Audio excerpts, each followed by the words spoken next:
Hello, friends. Welcome to the Do It for the Process podcast. If you're listening to this, you are in the right place. You are on Spotify, you're on Apple Podcasts, wherever you listen to podcasts. If you're watching this podcast, hi, I'm trying something new.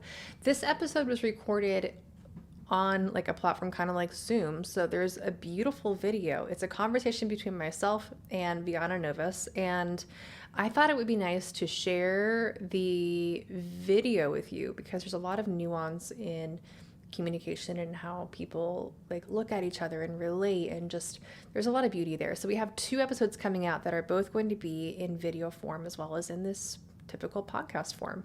So I hope it's exciting to you. I hope that you get a lot out of this. This episode is about, just to jump right into it, this one is about the way that beauty is informed by contrast, how trauma and pain can lead to a rich and gorgeous life. Vyana shares incredibly openly, generously about their lived experience. I share some of my lived experience as well, and we just have this really open, vulnerable, tender conversation around what it means to be a human who feels and thinks deeply, who has had not the easiest go of it, and how all of that informs the way that we create. Vyana shares, like I said, so generously, and I want to honor that. I want to keep everything in this episode that we discussed. We are friends in real life, so we share really openly with one another, and that has a different feeling to it. And Vyana came to this conversation ready to be vulnerable with you, which is such a gift. Like, oh my gosh, you're going to leave this feeling so seen and grounded, and like the things that have brought you to where you are were in your life for a reason, and the beauty that you have the ability to create from that cocktail of whatever happened in your past, whatever is currently happening in your life. All of that is part of your resources that you can pull from to create beauty, to create meaning, to create impact, to nourish yourself, to heal yourself. Like, we talk a lot about trauma. We talk a lot about childhood wounds. We talk a lot about things that are triggering. So I want you to be aware of that before we begin. Eating disorders, sexual assault, some traumatic experiences, narcissism, things that are just hard parts of the human experience. So if you have capacity for that, stay tuned. This episode is long. It is going to be so worth it. If that is not the flavor that you need right now, I respect that. I see you. I've been there myself. There are 90 other podcast episodes in this podcast that you can dive into that are centered on creativity and beauty and business and growing your passions. So dive into one of those. There's a plenty here for you. This episode is going to be so rich and gorgeous, though. Trigger warning. Just be aware of that. If you have capacity to hold the story, it's told so thoughtfully and with full context. So nothing is just like thrown at you. But I do want to like preface this with a little bit of that. I love you. I can't wait to hear what you think about this. All of Vyana's information is down below. Go check out their links. Check out their Instagram. I'll link all the things. They are so deeply inspiring and just one of the most beautiful people that I have the honor of having in my life as a speed dial on my phone. So I love that for me. And now you get to hear from this special human as well. And stay tuned. We have some fun things planned for the future that we're excited to collaborate on however that shapes up. More to come. Okay, let's dive into this conversation, and I love you. Let's do this.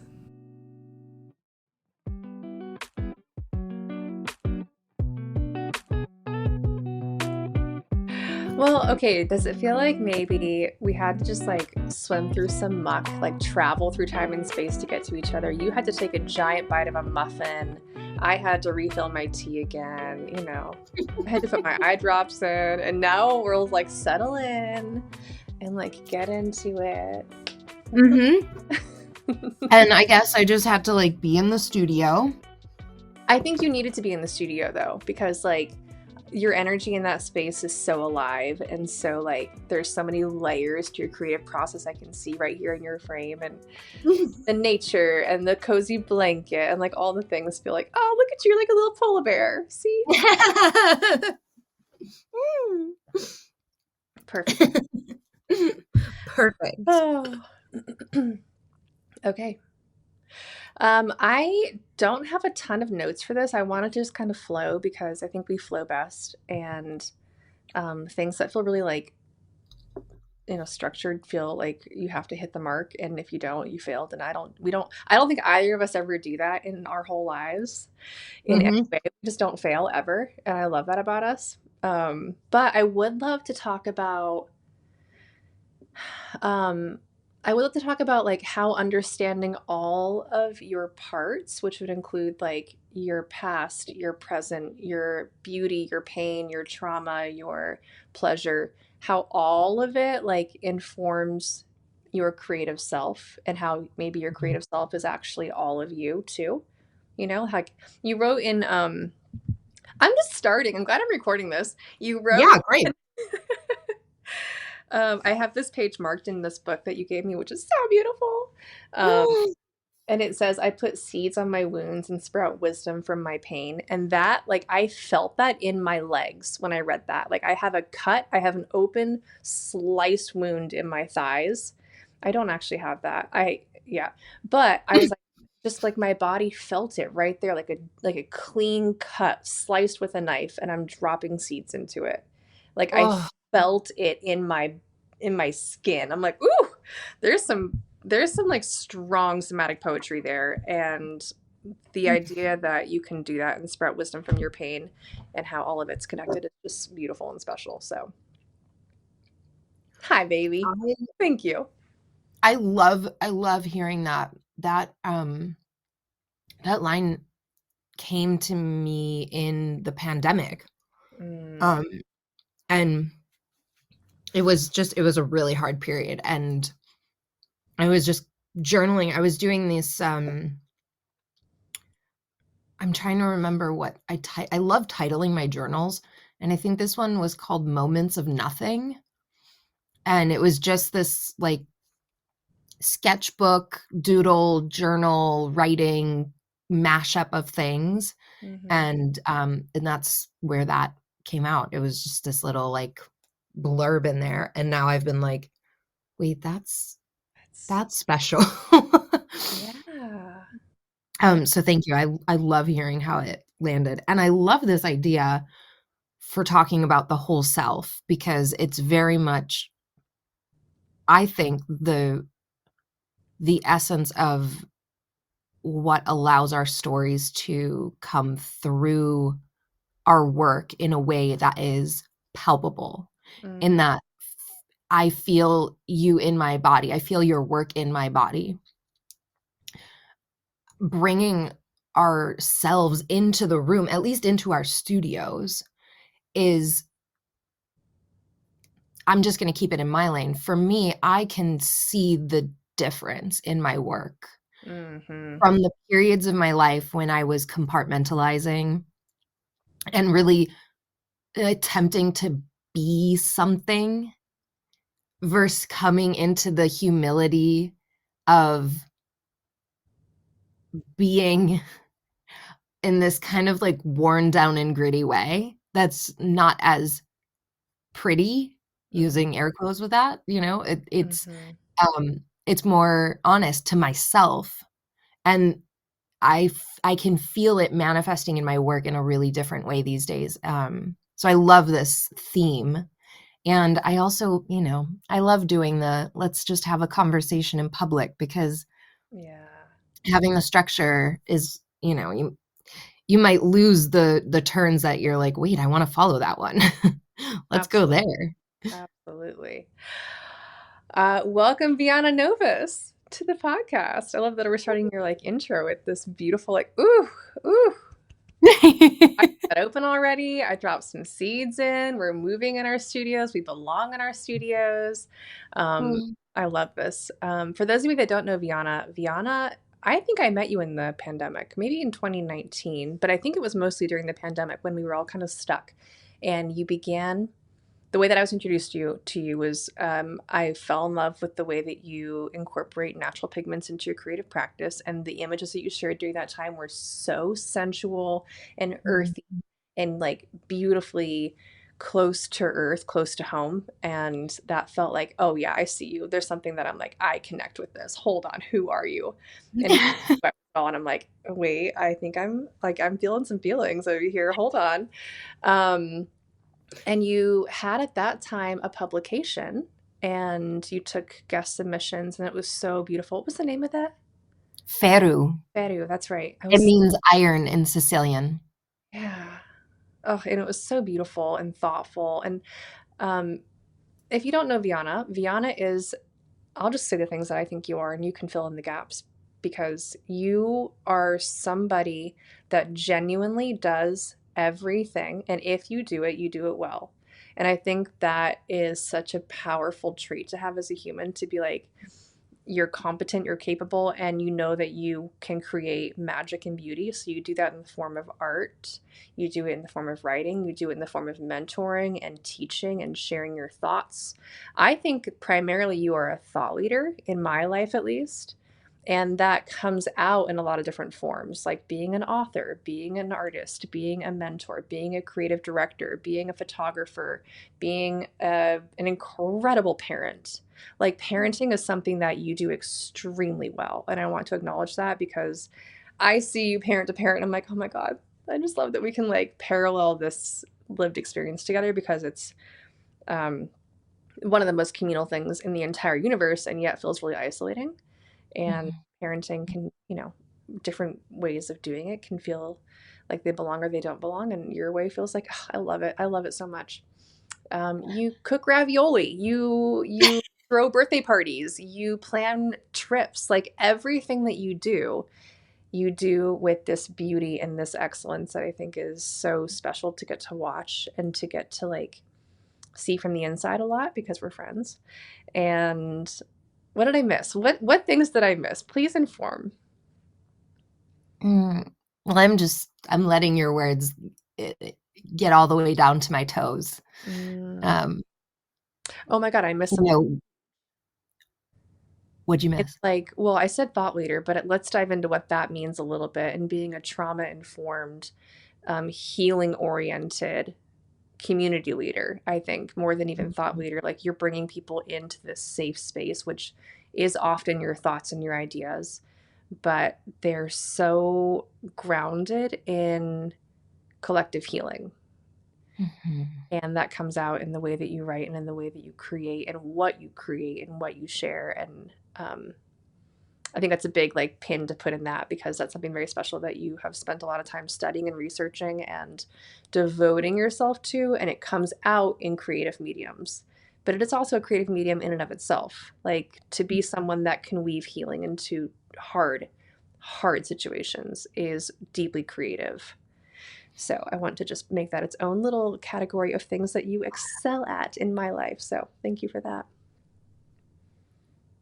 I love you so much. I'm so grateful to receive your reflection and to hear, I think we can be so close to our own selves.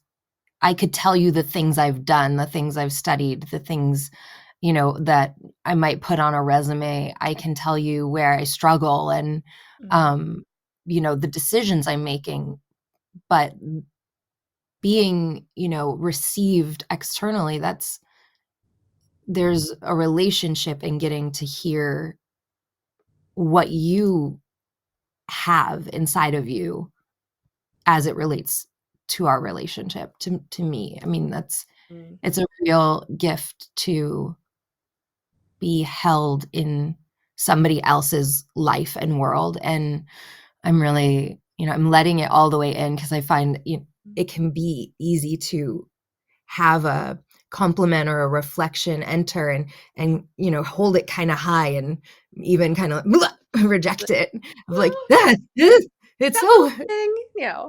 it's so beautiful I gotta throw it away. Mm, And I'm letting it get all the way in because it feels very special. um I really appreciate the way that you noted my healing work because I often forget to mention that. It's something that I've done for so long that it just feels like a part of me, and I'm trying to lower my chair right now. There we go. Okay. I There. had I had Easy. to cross my legs. I'm a tiny little guy. Um, so yeah, it's something I often forget, and it is a very important part of what I'm doing. It connects deeply to my vision, and the community work is really important to me. For me, that's the point of it all. You Mm, know, I think being alive, it can, at least for me, moving through huge periods of grief and huge periods of violence and trauma, it's easy to fall into the sea of nihilism and just, a fuck it, what does it matter mentality mm, can grow very easily. And it mm, has in various periods of my life, even very recently. And holding on to vision for me, yeah. I always come back to community. For me, it's the start and the end. It's where I find my grounding, and it's where I find, the light at the end of the tunnel. Nothing is going to come with me but love. That's gonna, I don't know what that does in the universe, but certainly it's Yeah. a frequency that continues. Um, and I think I can relate to that through my experience of grief and the way that love continues to pulse long after something ends, long after someone goes. Yeah. So yeah, that I really appreciate the way you wove that all together. I love that. My 6-year-old is really infatuated with death right now. Like we talk about it every day. We drive by a graveyard every day, and every day he's like, "Mommy, there's little ghosties over there." And I'm like, "Yeah, maybe. Yeah." And it's so precious because he's so young and his idea of the universe is so pure, like Mhm. uncomplicated. There's no narratives that he's been given. He's just like receiving information from all around him and like distilling it. And he always just says like your beautiful energy is going to stay in this earth. And I'm like, yeah, absolutely. And I just love that like someone adjacent to his life passed away recently and he is aware of that and is like their energy, their beautiful energy is still in the earth. And I'm like, their beautiful energy is still in the earth. He's like, all the bad things, they just go away. We're he's in the age, he's 6, so he's like very much learning about right and wrong, good and bad, just the nature of his Mhm. like psychological development. So we're always like, well, I know you talk about this with Daily a lot too, like good, bad, it's fine. But it's so precious Yeah. for him to be like, your beautiful energy is what lasts and it will always be here. And it's really sweet to talk to a child about that because it just makes me think like how can I increase the level of beautiful energy that I get to hold in my body and in my orbit and in people that I'm near, and how can I encourage my community, whether it's like the closest people to me or people that are in my distant online communities or distant neighborhood communities. Like how can I just increase the level of beautiful energy that we each get to experience, because I think that is a compounding renewable resource. I don't think it's limited. I don't think it's finite. I think we can create an endless amount of it, even in the Yeah. hardest things. Like, I know we both know, like, we both have like felt the darkest and the saddest and the whateverest. And also, we're still here making beauty. So, hello, world. Take note. Yeah. Yes. Elias, precious baby. No. I want to like write. I actually, what I would love is to have a recording of his precious voice. Oh, His beautiful energy is still in the world. I'm like, yes, it is. I can hear it. I can hear it. I know. I'm looking at this wall in my studio that's full of windows, and it has a line of desks in front of it where I usually make paint. And I want to put it up as a banner right above Mm, the windows. your beautiful energy. Yeah. Yeah. Elias. I mean, that there you go. That's a whole vision right there. Yeah. I mean, truly. Okay, I was sitting down this morning with the beautiful redefining success journal that you created. Um, Vyana creates like the most incredibly thoughtful content. And when I say content, that sounds so flippant and like disposable. It is not disposable. It is like, what's a new word for content that we can create where this thing needs to last? Like it needs to be something that's like a pillar that you put in your studio and in your life or in your whatever. A concrete thing, like a beautiful thing. But I was sitting with this journal. Where was I going with this? Oh my gosh, I lost it. I got stuck Elias, with a new word for content. beautiful energy still on earth, Yes, yes, yes.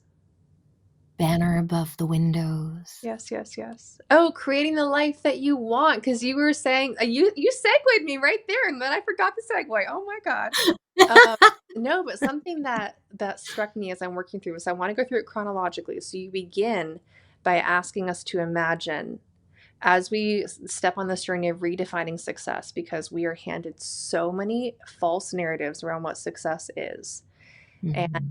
you and I have talked about this, especially as creatives who walk through the world and see the world with a little bit more of our heart present than maybe some people are comfortable doing. They could, but we get fed a lot of narratives of what success means, and the unwriting of those narratives feels so fucking exhausting. Like Yeah. all last year, I had to tell myself that my pleasure is one of the most important things in my entire human experience. And like, shouldn't that just be like, we're born with that? We're born with that. You are Yeah. not born thinking I should be suffering and struggling. No, you're born thinking I should be playing and exploring and learning and growing.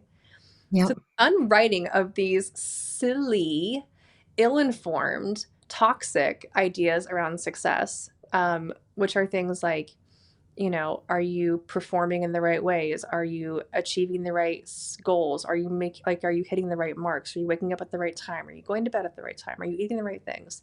Like all of these should things that get stacked up on us, we take All in. the judgments. Yeah. Yeah. Mhm. All of the like, relationship steps and the different like ways that you should be evolving as an adult and like as a business owner and as an entrepreneur or as a CEO or whatever. I'm like, what actually begins to bring me pleasure, and can I do that in a way that betters the beauty within me and within others? And if so, is that sustainable and can I make money doing it? Because capitalism, hello. But I love that you begin this whole conversation in this beautiful journal with the idea of what actually supports the health and safety and the beauty in your life. And I'm just on the first step, let it flow, in the first section here, um, where you're beginning to like plan your priorities, where you're going to spend your energy, what matters to you, but beginning with the framework of let's redefine success. Like let's erase what you think of this word and add a new definition that actually matches you. Mhm. Can you tell us your journey to getting to that idea and maybe expand on that idea and just share some thoughts on that? Because I'm in that state. I'm in that stage right now where I'm like, what is success? What do I want? What do I need? How can I care for all the humans that I have to care for and keep the tenderest part of me alive and growing? Because I know it's still a little seed. Yeah. Yeah. This deep reflection on success was born out of necessity for me after my near death experience, being postpartum in that time, and also being in a narcissistic, abusive relationship. Um, there was so much that I couldn't do Mm. physically. I was especially after getting released from the ICU. Um, I was still I still had an active infection in my body for 6 weeks. So I wasn't septic anymore, but for 6 weeks, and, that was my first 40 days of parenthood. I was hospitalized 1 week after giving birth. Mm. So that was physically, I mean, I was waking up every day, unsure if the infection was gonna, take over my body again, and wondering, oh, is this the day I'm gonna die? I don't know. And knowing I still have to nurse my baby, and and deal with an onslaught of treatment that I'm like thinking about it right now, and it really is very emotional still, and probably always will be, um, to reckon with, like, really how deeply that period of time affected my mental, emotional, spiritual, physical well-being, Mm-hmm. um, at the hands of somebody who was, who was committed, using quotes with that for those who aren't watching, um, to taking care of me, to being in a relationship of reciprocity, Mm. um, being so vulnerable, being in this state where I didn't have the capacity to fortify my mental, emotional state. My physical state was completely worn down. And spiritually, I mean, I was between worlds. Like, Yeah. I came back to nurse. I that was like the only moment that I spent in my body. I was out, and kind of revisiting to the, like, grasping for the place that I went to in my near death experience, trying to find my way back there. And then, Delu would cry, and I'd be like, "Ugh, back. Okay."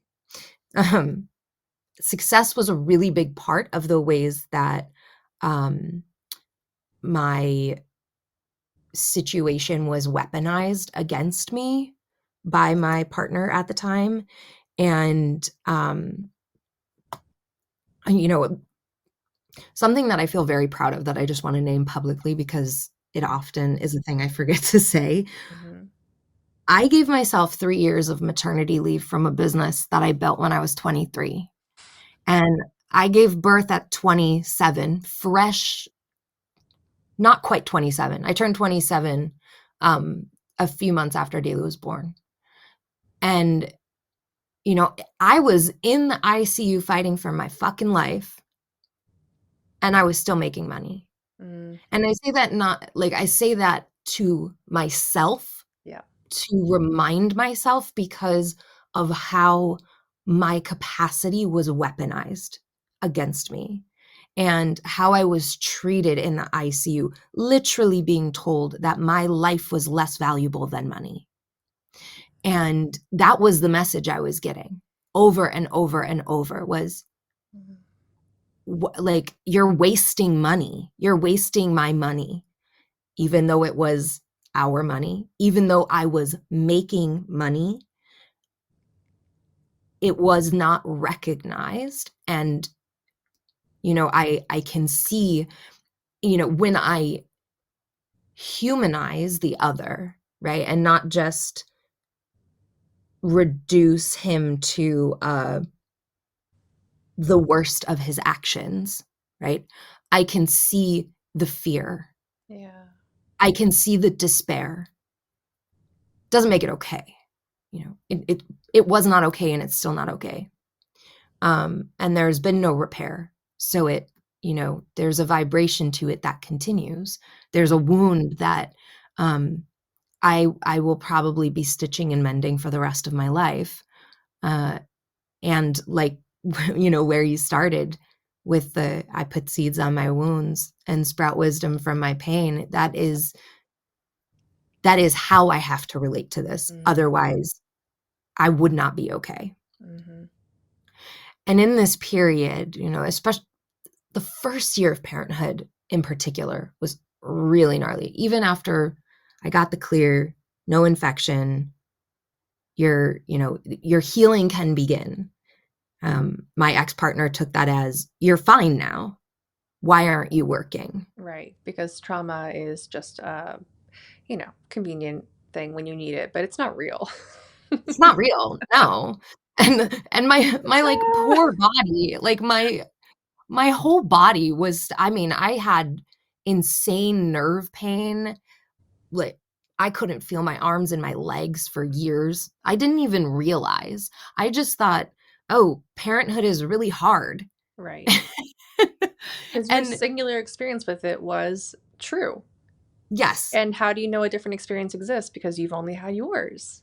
exactly. And the way that we talk about parenthood is, this friction of it's so beautiful and it's so hard and we're not sleeping and we're so tired, and that the lack of rest that's inherent in the way, at least in the West, that we expect parents who very recently or not very recently gave birth. I mean, I'm 6 years past giving birth, and I feel like I'm just exiting this period of postpartum upheaval. It Oh, I relate to that. it doesn't feel like just 6 weeks. It feels much, much longer. 6 years. Um, yeah, 6 years, I would say minimum. I I think that the conversation around it, because we kind of had made this joke, like the "ha ha, ouch" kind of joke, Mm, um, that new parents don't rest, and, in parenthood, you're just chronically exhausted.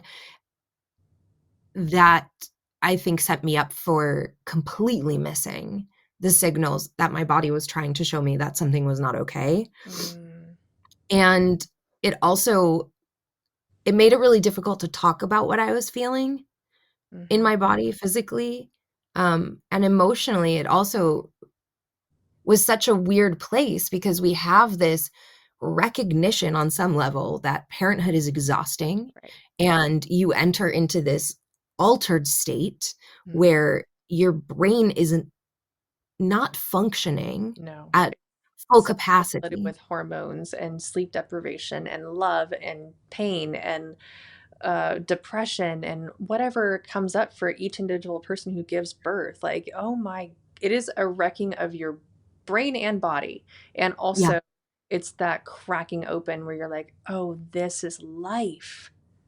I Yeah. made it. I made this. I made this person. I Yeah, say this to Delu all the time. me too. They just lost their first tooth, and I was like, "Will you Oh, make sure you put it in a bag and bring it home?" I was like, "If it yeah. happens at school or whatever." Yes. And they were like, "Why do you want it?" And I was like, "I Oh, made that tooth. I made it. I love that little tooth. I I love love that little tooth." my older daughters. They're like 13 and 14 now, and they literally roll their eyes like, we know, mom, you made us from your body, we made, you came out of your vagina. They're always like, we know, and I'm like, yeah, but like, do you understand what that means?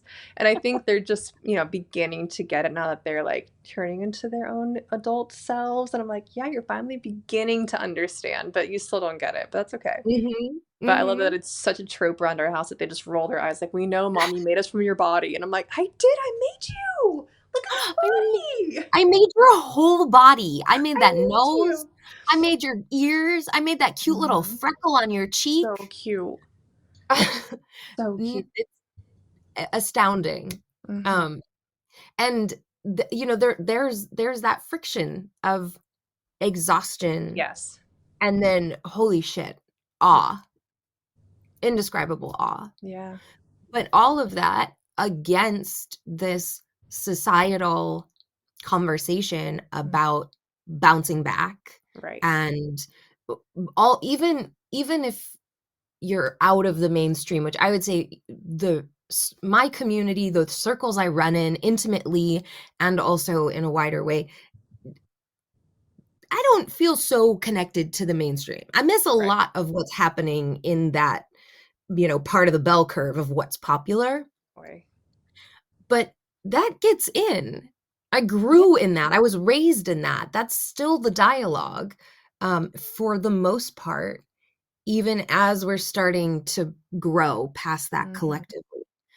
So it's in there. It's It in is. there, and I've been doing a lot. I'm gonna tangent, but we'll follow my little ADHD brain, and I am gonna loop back.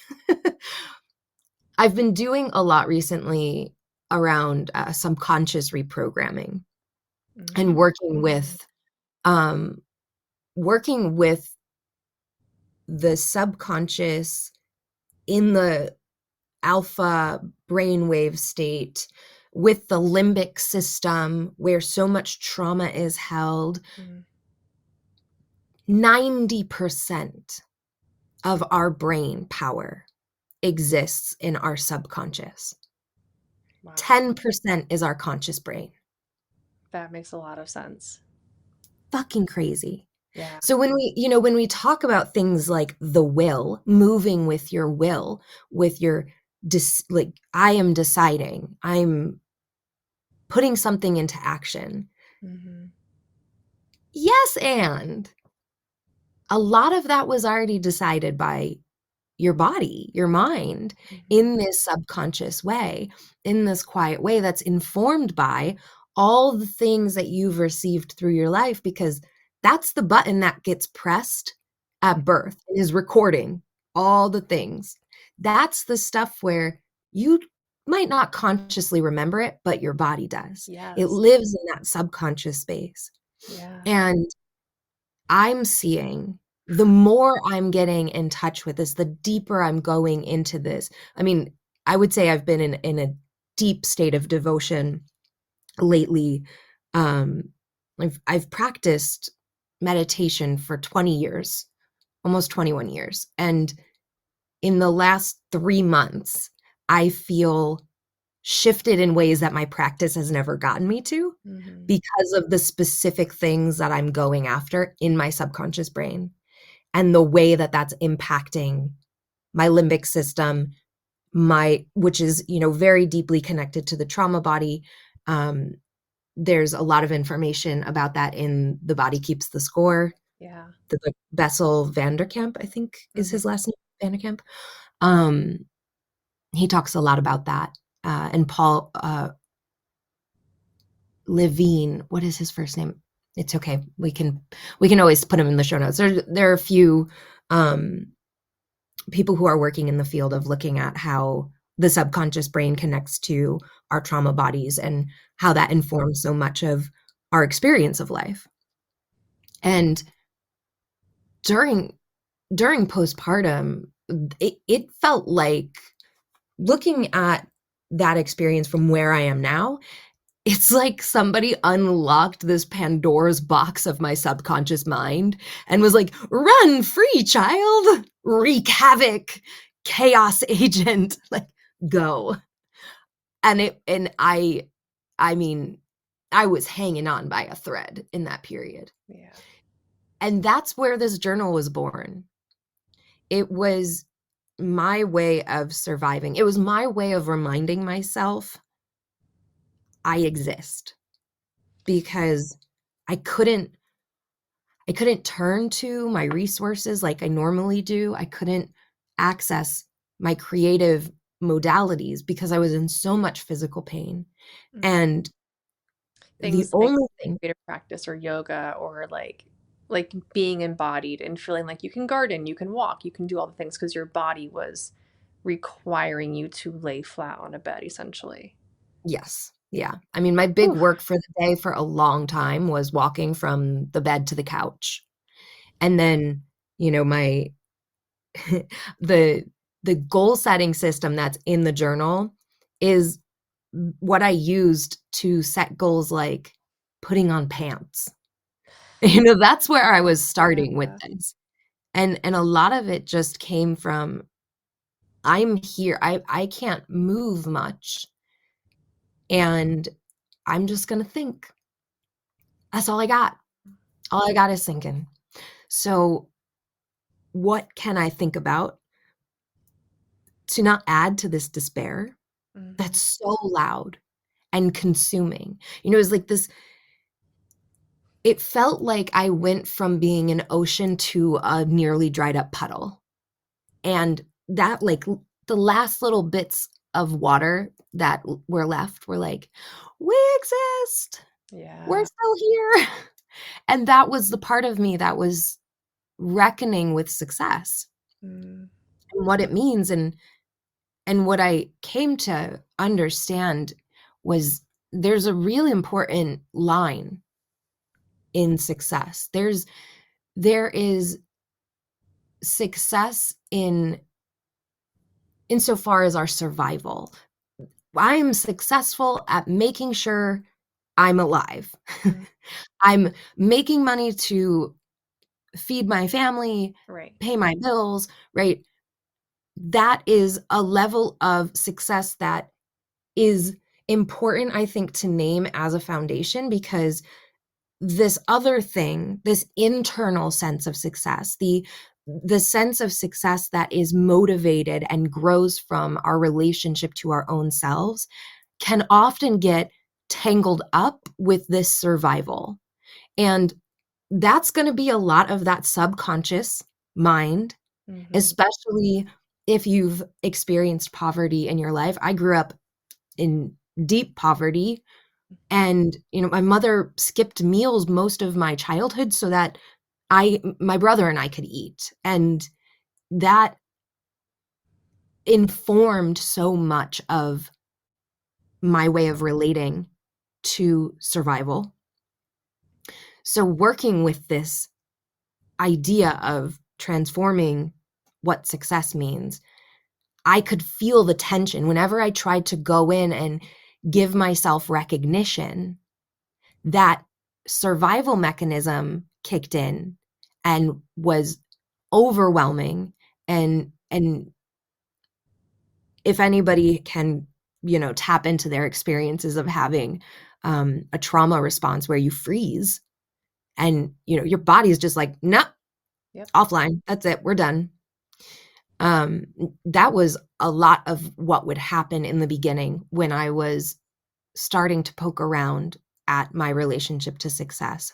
Mm. And that's what I started to peel out as I was softening out of that freeze state.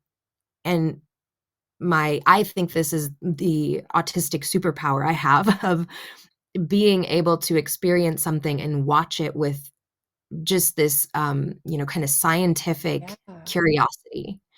And as I'm watching myself move through this, the big question on my mind was, what the fuck happened? How did you get from, wanting to celebrate the fact that you brushed your teeth to being in a complete trauma freeze? And that's where I started to see this line of, let's acknowledge success for survival. It gets its own category, and Mm. that's important. And when we can give it that space, we can kind of tuck it to the side. What you got? When you say success was causing that trauma response, do you mean external ideas around what success should be, or like where you should be, what you should be doing? Or do you mean the thing that you know? I think one thing that's happening for me is I'm beginning to shed the things that are being given to me as markers of success and looking towards success as like, oh, what are my markers? So for you, was it the external things, or was it the internal things that you're like, I know I can be and do, and I don't want to say that I should, because you are exactly where you should be all the time, in my opinion. But as long as you're progressing and moving and growing as you need to be doing those things. So when those trauma responses would come up, was it something outside of you or something inside of you?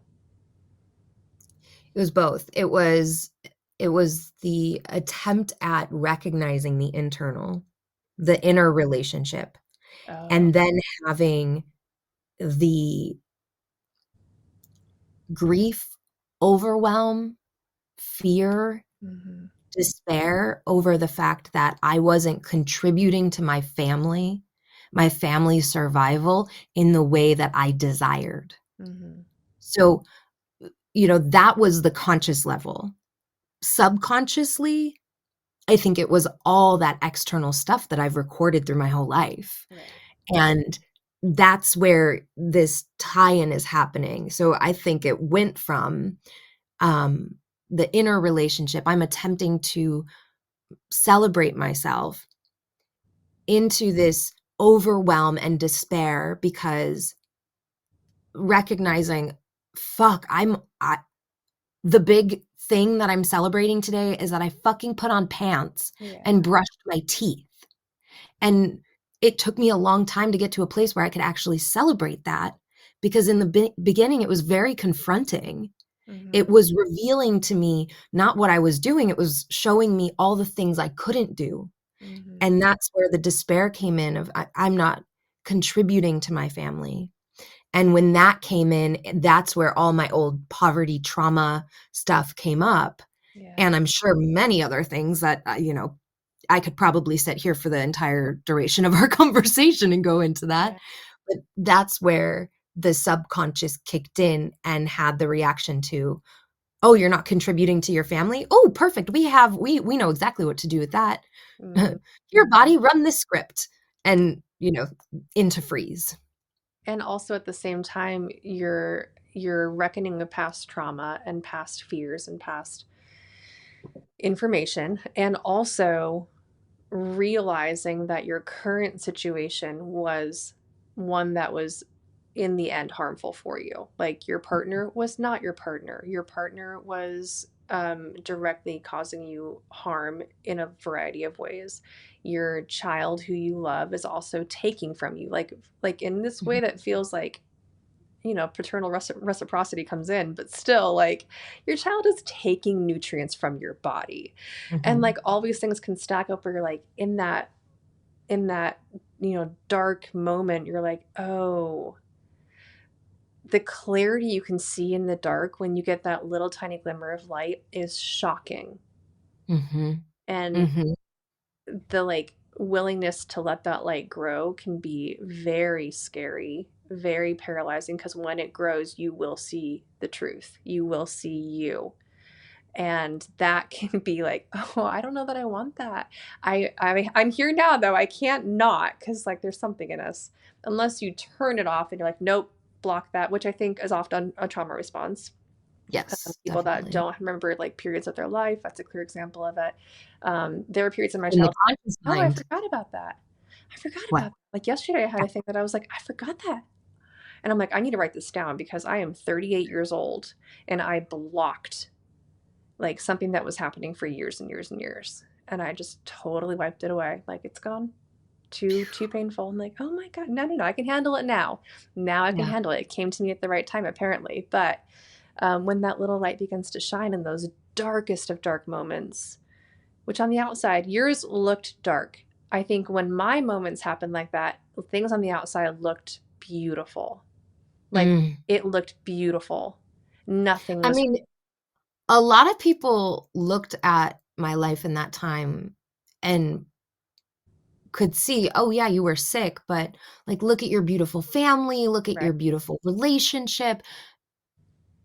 Nobody really saw how dark it was in that regard. Like, the reality of truly what I was sitting in, um, I I knew, Yeah. but I wasn't ready to acknowledge it. I wasn't ready to reveal to myself, like you're saying. Like, you see the truth, there's that threshold you can't go past. Once you know a thing, you know a thing, and you Yes. can't unknow it unless you go into that extreme trauma state where, Hmm. your brain is You're in. wiping it out of your conscious mind. Yeah. But it lives in you. It lives in that subconscious, and that's why Yeah. we have this, "Oh my gosh, I forgot about that," and it's still all in there. Hmm. Um, okay, sorry, continue. I wanna hear what else you got. No, something else came. Beauty from the outside. Well, I think one thing that I think is something that as creatives we need to be mindful of is the fact that our power, our great gift to ourselves and to others is that we can make beauty out of pretty much anything. You give me a couple of sticks and a pile of mud and I will make it beautiful. I will. Like I've done that. We both do that. Like that's a power. Yeah. And as someone that loves to self gaslight and loves to not look at things that are painful and loves to just be like, I got this. I'll make this beautiful. I will make this so good. Just watch. Just watch me do my magic. Yeah. That superpower is incredible, but not if you allow it to put mud over your eyes and not if you allow it to just build a wall of insulated self-contentment around the things that should be inside of you, but you're keeping them out because it's too painful to look at, or it's too there's too many things that are triggering in that experience.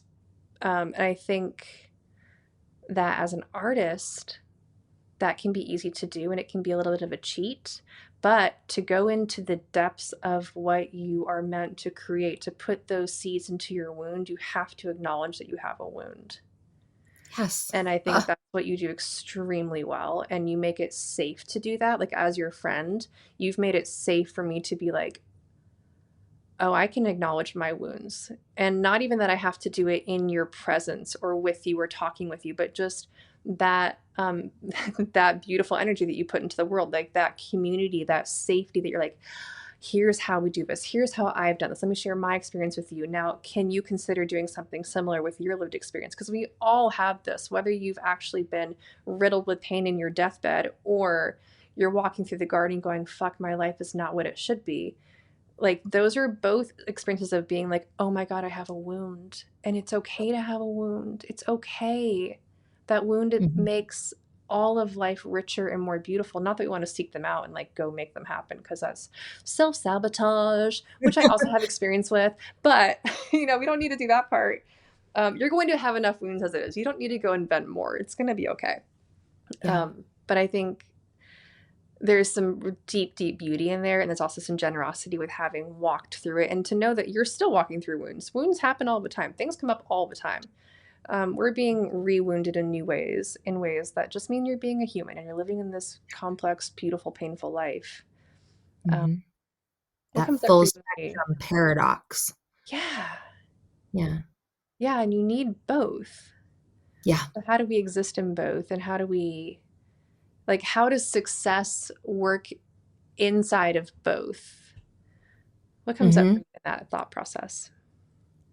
Well, one, when you talk about safety, for me, what my experience of that is on my side, I am holding competence. Mm. I'm holding like, you're competent. Oh. You're competent. Oh, You know yourself, you know your life, you know your yeah. body. You're the authority for you. And I don't have your answers, Mm. but I have questions Mhm. and I'm willing to be with you. Mhm. And, you know, to me, I feel this is something that one of my dear friends, James Olivia, said in, oh gosh, I think it was like shortly after I met them. And I was like, oh, yep, I'm just gonna put that in my back pocket because that, wow, sums it up. I say they're like, they give the eloquent subtitles that are like, here's this nice, beautifully formed sentence to my synesthetic, like chaos Yes. scene where I'm like, oh, I can't put it totally into But it words, but let me feels give you like this this. whole Look at that. picture. Yes. Yeah, and then they come in and they're like, "Oh, is it like this?" And it's a word or a sentence, Mm. and, it's amazing. I'm just like, "Can you walk around with me and translate?" Yeah. The thing that they said is, "I'm not interested in safety. I'm not interested in creating safe space. I'm interested in competence. I'm interested in facilitating, a space that is competent." And that was, coming from worlds of, I, taught yoga for a decade at that point and Mhm. meditation and studied massage therapy and I ran a school of energy medicine before I gave birth. And so, in that very new age world where creating a safe space Mhm. is the language and Mhm. it's so important. And I've always had friction in the new age space because there is a lot of love and light bypassing, and I've just been this little, like, shadow Right. creature my whole life, just like, crawling up from the underworld and, seeing these little fairies sprite around, and I'm like, "Yeah, I don't know that. I don't know about that."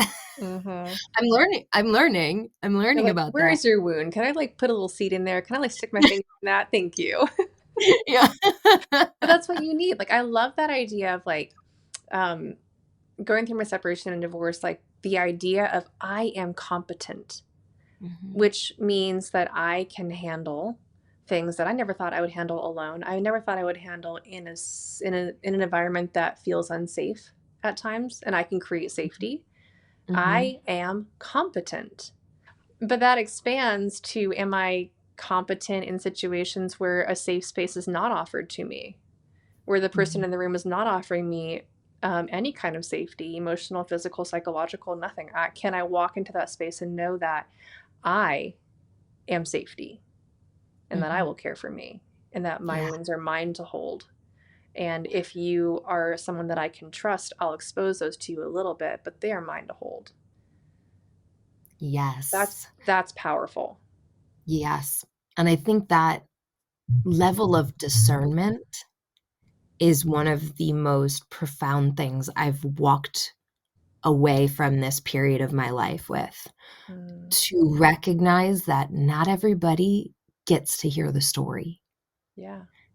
I have a lot of stories in my life, and they're not for everyone, Mm-hmm. because I understand now that there are people who will turn those stories into weapons, and they will use them against me.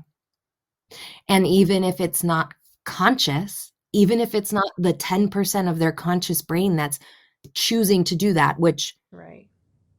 I I have a lot of thoughts on that and not a lot of resolve. I do think that abuse is a choice. When it's revealed to you and you know what you're doing, that's a choice. Mm, When you're saying certain things to a person, when you're telling a person you're incapable, which is a direct sentence I heard so many times, that's a choice. But and also there is that 90% subconscious in there too. And I hold both. And that, I think, looping it into all of this, it's the dichotomy of those things, of the light and the dark, mm, of the wound and the healing, the pleasure and the pain, the grief and the joy, these things that are in constant opposition. And truth seems to live not in this either or, and not even in the yes and. The truth seems to be the friction. The truth seems to be this point where you're pressed up against both edges, and then suddenly, whoa, I understand something about myself. I understand something about the world in a mm, different way. And then moving through that point of tension becomes available, mm-hmm. and it doesn't feel as tense.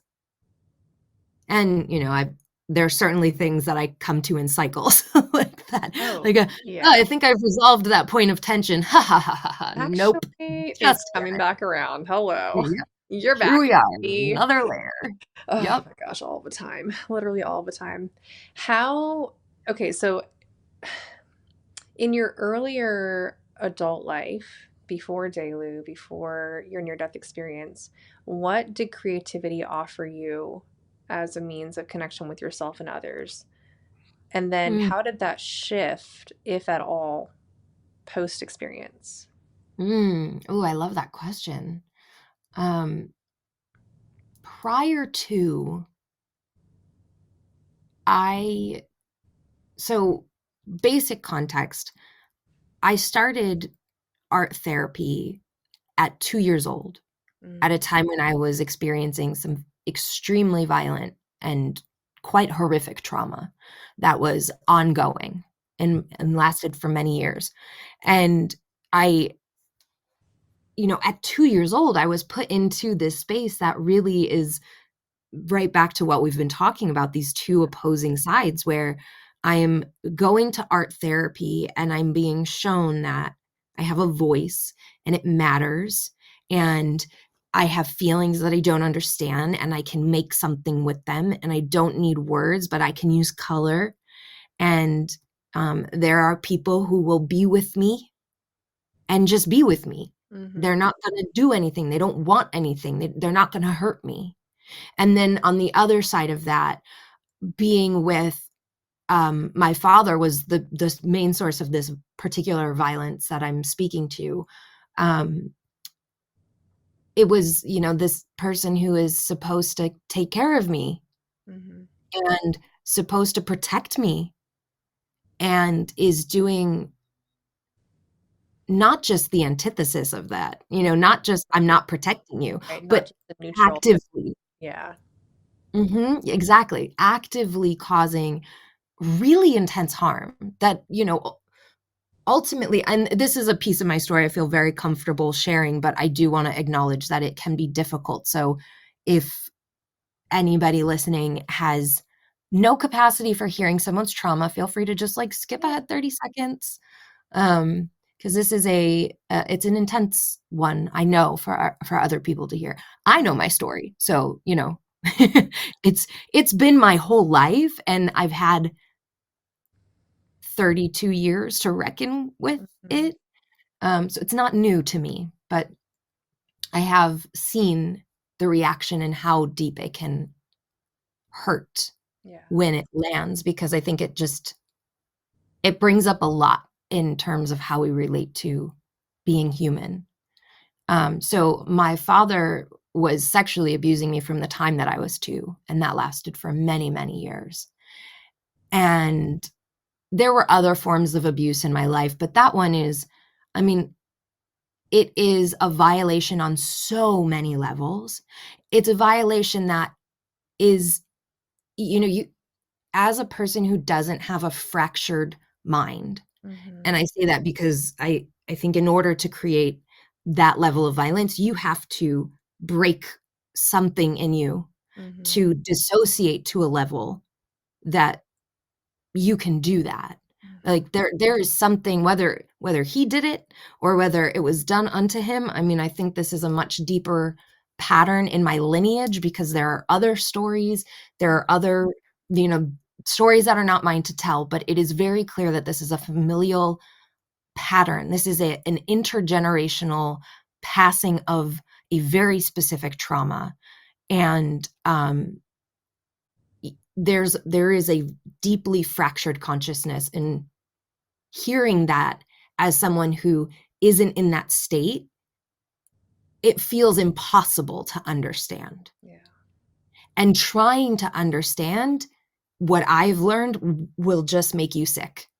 It hurts. It like hurts in my stomach. It feels like being punched in the stomach, Mm-hmm. especially as a parent now. Like, how could somebody do that to any child, but your own child? It's a uh it's a very demented and dark realm. And so this was where my life started, Yeah. in that and Baby. in art therapy. I know, Ugh. precious little baby. So So, that so sweet, contrast of sweet, so like, yeah, sweet baby Vyana, like living in the dark and in the light, which I hope the light felt like, like when you were in those safe spaces, able to create. I hope there was some balancing, but that no human should ever experience. And thank you for sharing that you experienced. Um, I mean, a lot of things, but I think just again, like back to like normalizing that pain is present. I think it Mhm. allows everyone to be like, oh, I have pain, maybe different or maybe similar or maybe lighter or darker, but it's still there. And it means Yeah, that we can all look at it without shame or without having to hide from it or hide it. yeah. And it's all relative. I've experienced a lot of people going into this space of comparing trauma. Like, oh, well, mine wasn't as bad as that. It's like, nah, no, Yeah. don't. That's not the game we're playing. This really, I'm going to tangent here, but I'm going to loop back to your question because I love it. Um, this to me is a really clear representation of supremacy culture. Why are we ranking each other? Ooh.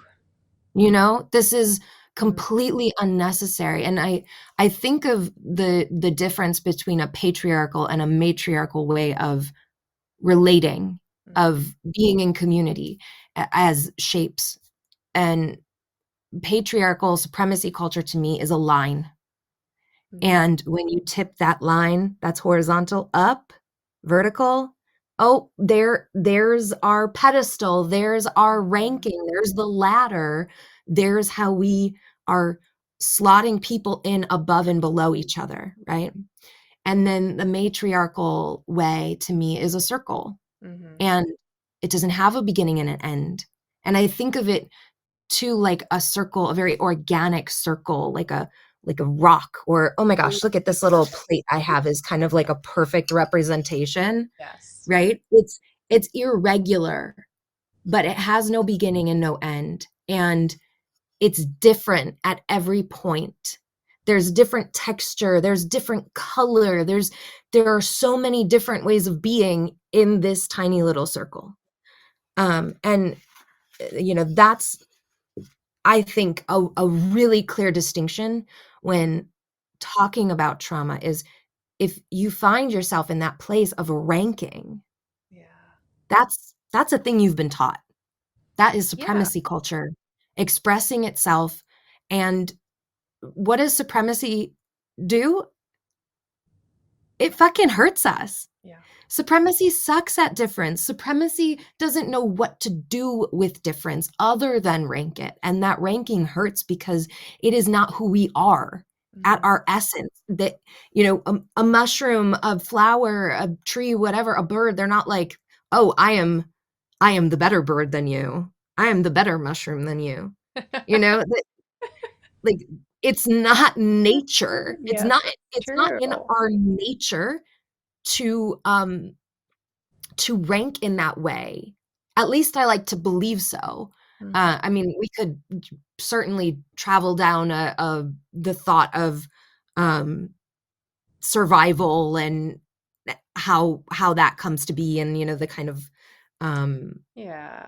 there certainly can be a sense of hierarchy, but when we look at matriarchal ways of existing, there is a communal sense of support. Even when, everybody has their role and everybody has a different use of their power. So, okay, big long tangent. Back to your question. Thank you for traveling with me. I love that. So prior to giving birth, this was really my rooting. My grounding was every time I reach a point in my life that feels unbearable, and there were many, I turned to art. But at the same time, because there was so much unresolved pain and unacknowledged pain, and I was very dissociated, and I was in an active state of trauma. This is the first time in my life that I am not actively being abused. Oh my God, Vyana. Yeah. I got divorced at 30. Yep. 30 fucking years of being abused. So there was no way to process in a way that was like, it ended. 30 years of you coming to terms and like understanding and realizing that you are capable. Because yes. I'm sure that part of your journey goes from like childhood and needing safety and security and connection with the people that are supposed to offer that to you, but they're absolutely not. Turning to like other people for that, turning to like eventually a marriage that didn't end up serving you for that. And then finally being like, oh, I'm capable. Like I can give myself that. Yeah. Which takes time to mature into. So that's so like a child can't do that. I hope they don't ever have to do that. That's too much like quick advanced trauma to put on a small being. But even as like a young teen and probably even early 20s and mid 20s, you still aren't fully ready to be like, oh, I'm good. Yeah. And I think in your early 30s, you step into that and you're like, hi. Oh, this is what adulthood looks like. Yes. And it's relentless and beautiful. Yeah. And also you are capable of it. Yeah. Yeah. I think all of that was the foundation that allowed me to create the Yeah. Redefining Success Journal, because it didn't start at my near death experience. It was my near death experience rested on, Mm, you know, what at the time, 15, somewhere between 15 and 17 years of meditation and yoga, and all of this trauma and this friction, this expansive spectrum between trauma and creativity, mm, also drug addiction and eating disorders mhm, and psychological abuse and physical abuse, and mhm. physical abuse in my childhood, like getting a yardstick broken over my head kind of abuse. Baby. So, there is so much. And then I also had, at 12, I fractured my back. And I just like to think that it was, I signed up for like a heavy load in the beginning, so the end could just be like I real think cush. this is I feel this in you. I really, really do. Like you have been planting seeds since you were 2 years old, probably before that. I mean, Yeah. I mean, you we could trace are the trauma to the due. womb. You are due for a beautiful harvest. Yeah, I am fucking ready for it. I'm I ready. And it's honestly, I coming. feel like for the first time in my life, I really feel like I'm one step away. Mhm. I Well, I feel would like I'm in actually the say precipice. I think you're in it. I think you're in the spring of it. I really, really do. Like sit with the idea that you are living contentedly, beautifully. You get to create your own reality. You get to create. You've created, I mean, I've watched you pour books out of your brain and body and heart. I've watched you create artwork, and I'm like, how are they even creating it this fast? I don't understand. I've watched you create photo shoots and courses and memberships and ways of expressing yourself that feel most aligned with whatever you want to express. And just like you are it seems to me like you are in a heavy spring where you're just pouring out beauty because you've sown so many seeds.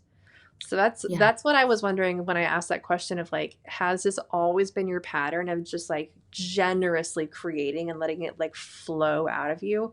Or is it true that I'm seeing this like growing of capacity to create and desire and ability? And now you have the emotional and psychological space to do so, because let's not undermine how much creativity can come in as a savior, but creativity also needs space to grow. It needs emotional space. Yes. Inspiration has a very hard time surviving when you're also in fear and trauma. Oh Ask me gosh, how I yes. know, but it's like it's very, very hard for them to coexist. Yes. Yeah, absolutely.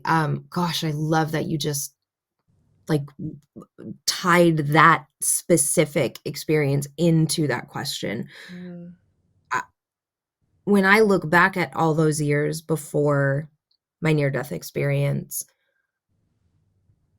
I was experiencing ADHD and autism without a diagnosis. So, right, there's this part of me that's the ADHD, that's the agent of chaos and mm, is just like, ooh, this, ooh, this, ooh, this.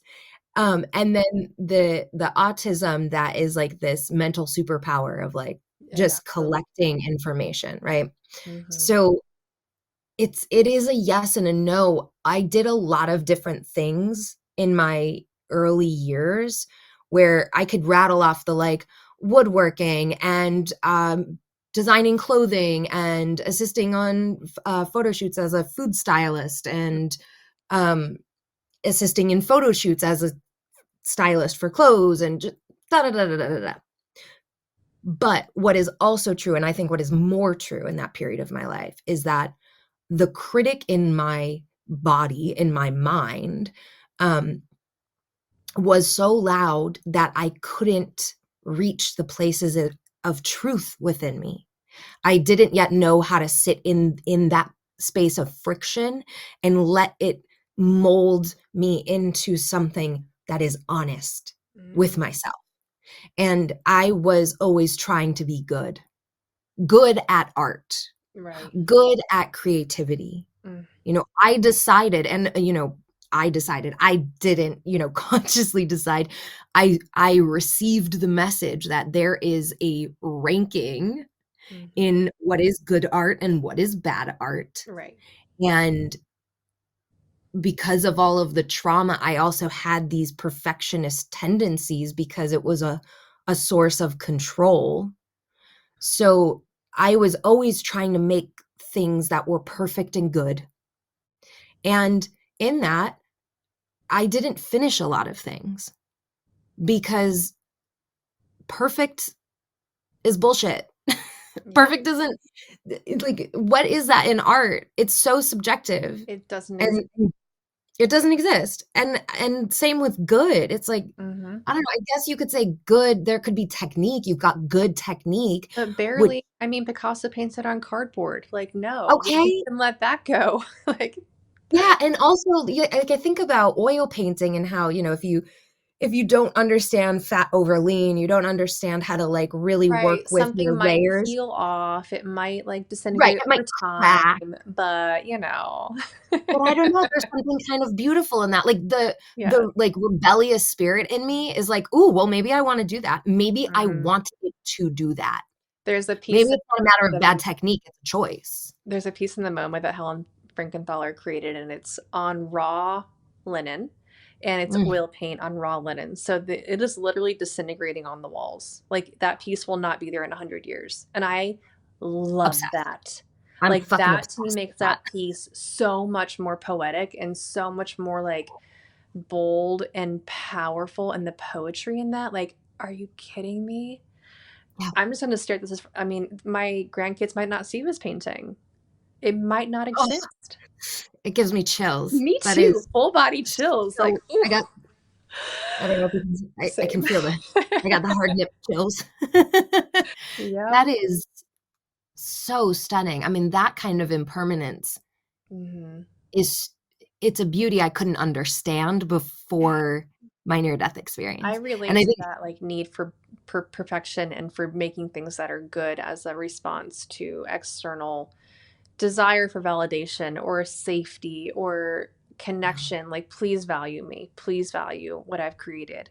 please value me, and, it could, of course, always come back to those core wounds of Mm.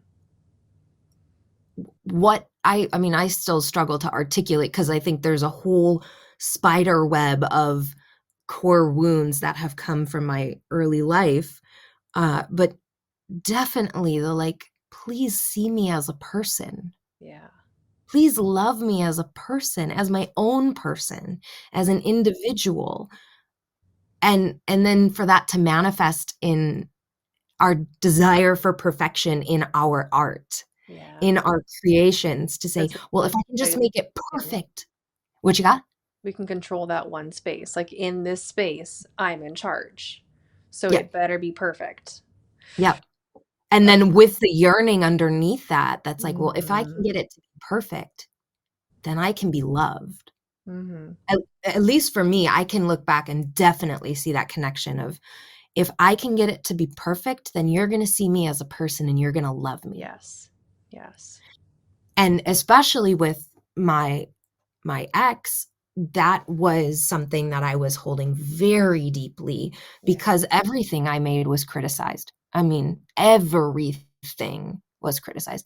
When like, when you're talking about your experience, I'm just like, "Oh, I fucking see you." Realizing, "Oh, wait, I can do this. Wait a second, I'm good at this. Wait, I know this." Yeah. I'm still having that.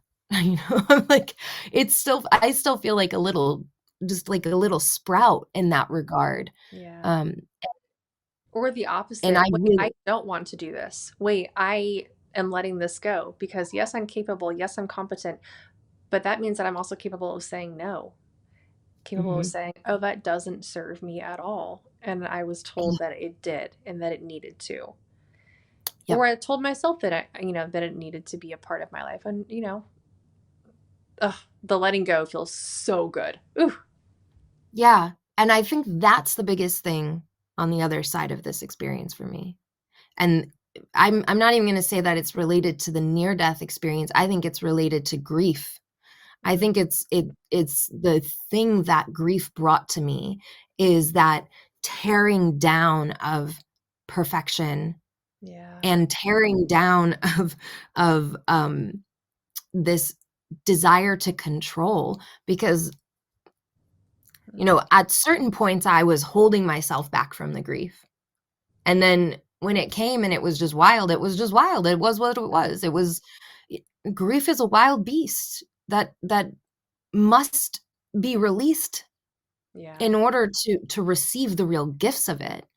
It doesn't want to be tamed. And walking through that, I came to this point where now I can walk up to my canvas that's blank and not want to draw or sketch first to make sure all my proportions are correct and make sure everything is laid out and I know exactly what I'm going to do. No, I just want to walk up to my canvas and I want to fucking play with it. And I'm going to like maybe mess up my proportions, and maybe I want to. Maybe I'm going to fix them. Maybe I'm not. Maybe I want you to see that whole process. Maybe I want you to see the cracks and the globs and the, every little imperfection to me now is the beauty. And that is how I'm getting all this work out. Because for the first time, I'm not in a place where I have people standing over me that I'm asking to love me by being good with my art. This is the first place and the first moment of my life that I am in my own world enough and in my own body enough and recognizing my own competence and that I create safety, everything we've been talking about. And now this is for me. Yeah. It's not about what I get back. It's what I offer. I'm going to take this thing that's living inside of me and I want to find a way to show it to you in color and shape and, value and dimension. And I'm going to do my best to show you how I feel inside of me in its wild, chaotic, untamable beauty. And I mean, my mantra these days is do less. So when I'm making work, right, I'm sitting down to make these books and I could overdo it so easily. But I'm just telling myself, do less. Do less. Do less. And that's really what the Redefining Success Journal is. It's a system for doing less. It is, because once you redefine success, you begin to simplify it into what matters to you. And the things that matter to you are probably very, very simple. Very simple. And maybe you go for grand, amazing, like beautiful, big, big dreams. Great. All for it. I do that myself. But success is relatively simple and very attainable. And I have the agency to reach it. It's not something that's always out of reach. I can be in it now. You are in it now. We are in it now. If we reframe the way that we look at life, and I'm not saying to diminish your dreams and reach for less. I'm not saying that. I'm saying like own, and you're saying in this journal and everything that you do, like own the vision that is yours. Make it a reality because you deserve it. You are capable of it. The beauty and the pain and the hardship and the chaos and all the things that led you to this moment are here in your past. They're in your body. They are your open sores, and you have seeds in them already. Let them grow. Let them grow. I'm like holding my thighs right now. Like my thighs are growing some seeds. What a weird place for me to put those seeds, but whatever. I like imagining you sitting down and they're just like growing up like a little forest around you. I think that's how it felt. I do this thing. I think it's like my subconscious holds my thighs in trauma response moments, and it's so interesting that I've experienced like I have a lot of history with my thighs in particular, and it's so cool that when I read that I was like, there's a slit cut into my thigh, and instead of trauma being stored in there are now beautiful seeds. My dreams are being sown in there, which relate that to your own body as you need to, everybody, but that's where it landed for me, and it's just gonna sink in and live there. And all of this, like everything you just said, that it is now, the success is now, the way you're relating to the wound this is the stuff that will allow us to repattern the subconscious. There are these 2 times a day that we can really get in deep, and that's when we're falling asleep and when we're waking up in those liminal spaces.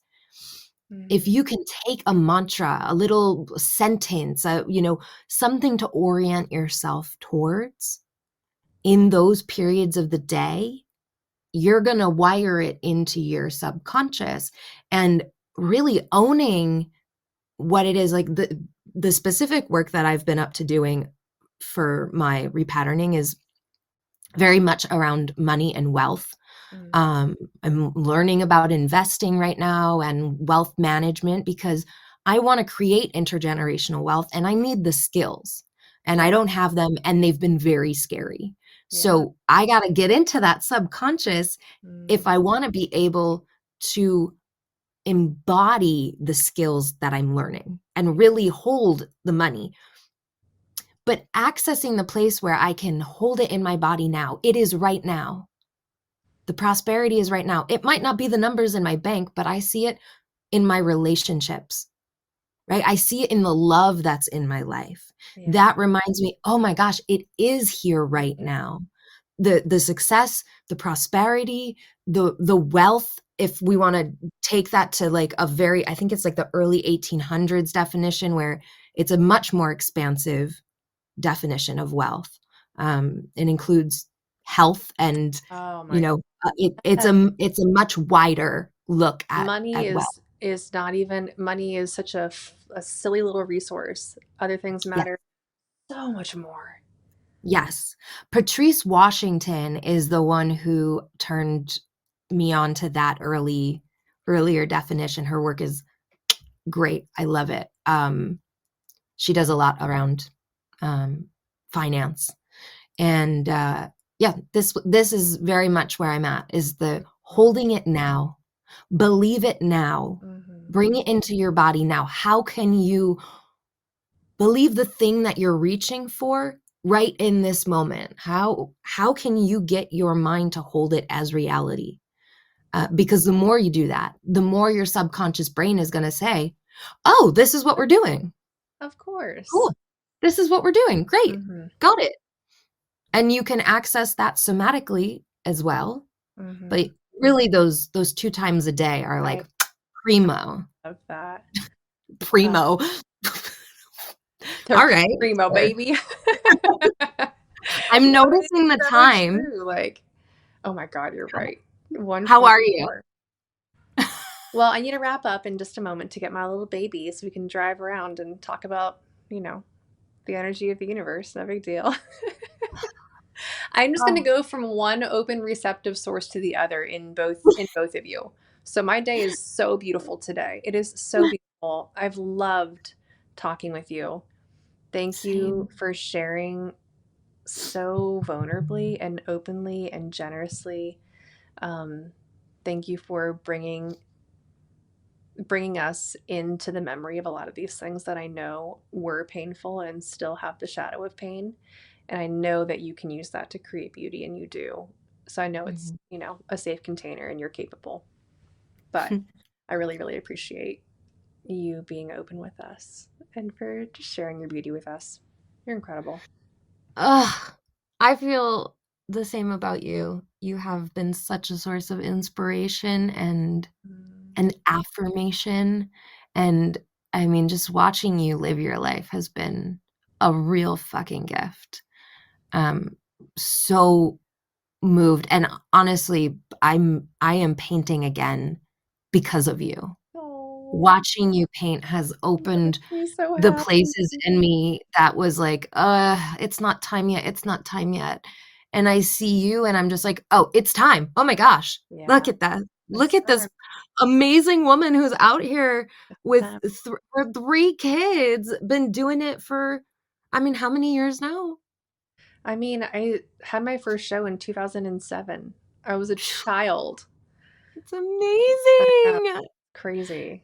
It's amazing. This has been so beautiful. I love everywhere this conversation went and all the ways the dots connected. I mean, We could not have planned this if we tried. I love it so much. exactly.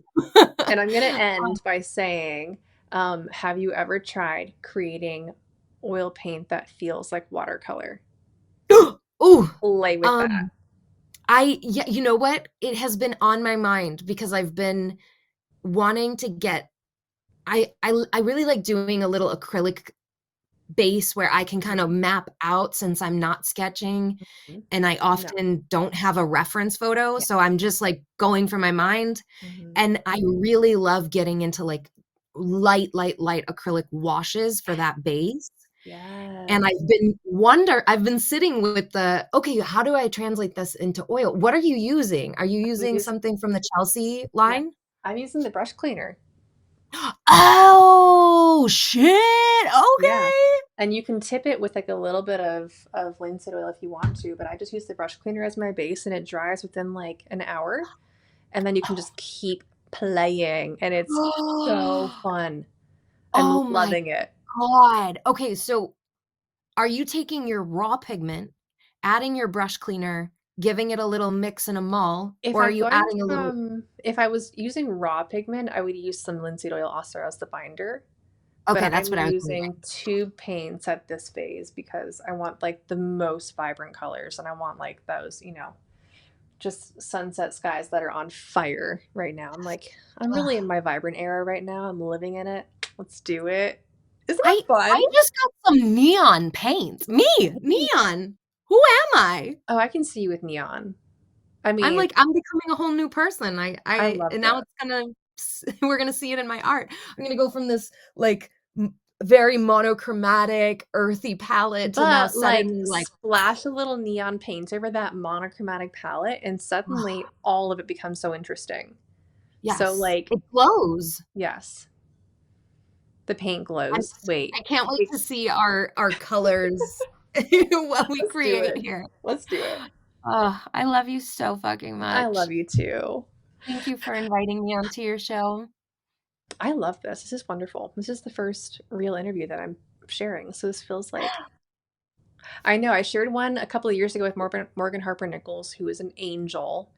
And this is the second one. So I feel like this is the beginning of a new chapter and I love it. Ooh, I love it. Oh, that's so Yeah. exciting. Ugh, All right, okay. everyone, go check out Vyana's work. I'll put the links below to the resources that they mentioned and also Vyana's website, Instagram. Anywhere else you want us to go, V? Um, Website, Instagram. Yeah, that will lead you to all the places. Yeah. Yeah. Oh, also, Peter Levine is the teacher I was thinking about. Peter Peter. Levine. Okay, Body Mhm. Keeps the Score. I'll re-listen to this so I get all the resources listed because we covered a Yeah, lot and they were all really, really we good. did. Beautiful. We did. Yeah, and yeah, I've got some new things percolating. So, um, Mm. this year is the spring. When Like you can were they buy this journal that we referenced so many times because I'm loving it? saying. When and where? I'm editing right now. You have the proof. I do. So I went through and I'm just editing and updating my file and I'm gonna redesign the cover. So uh realistically probably June. Okay. But I like to I like to be very spacious. It might be sooner, but I flow with June my is neurodivergent magic. What's June that? is also very, very soon. So June is very we soon can and it's wait. my birthday month. I just feel there's some magic in that. Babe. I'm going to Sicily for my birthday. Like I don't know, I might do like a special birthday release. I'm 33 on the 3rd. It feels a little magic. There's a little magic happening. Mm-hmm. And I'll be at the volcano, you know? I mean, that's like in the ancestral land is very special. Yeah. Enjoy every bit of it. Thank you, baby. You're sweet. I love you. I'll see you soon.